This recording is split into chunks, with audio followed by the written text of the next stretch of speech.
everyone, welcome to my channel. My name is Nigora and today we're going to be making buckwheat pilaf.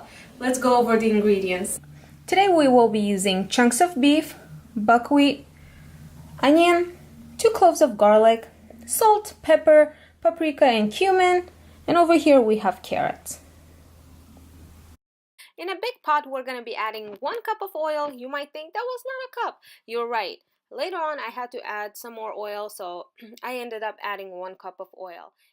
Then we're gonna be adding 1 chopped onion that's cut in julienne style. And then it appears that my pot is gonna catch a fire, but don't worry, something got stuck under it and I took care of it. So no fire today. Allow the onions to become caramelized and golden color. And then we're going to be adding 2 cloves of garlic that's minced. After that, we will be adding our beef. Whoa, that came too quickly. I'm still working on my editing skills. It's not that great, but I'm learning, so give me some time.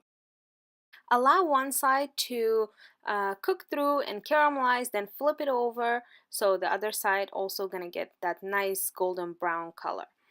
And then we're going to be adding our spices, mix them well, and then I'm going to be adding 2 cups of water.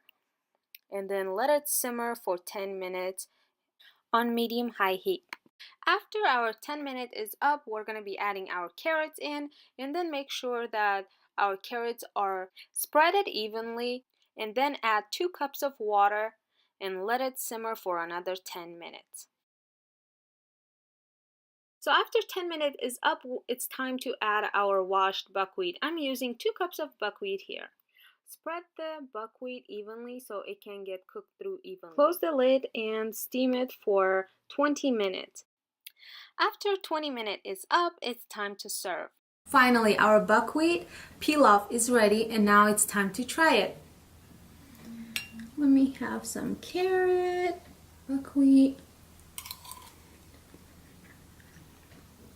This has actually nutty flavor with hints of paprika and garlic. It actually goes quite well. Did you know that buckwheat is not related to wheat?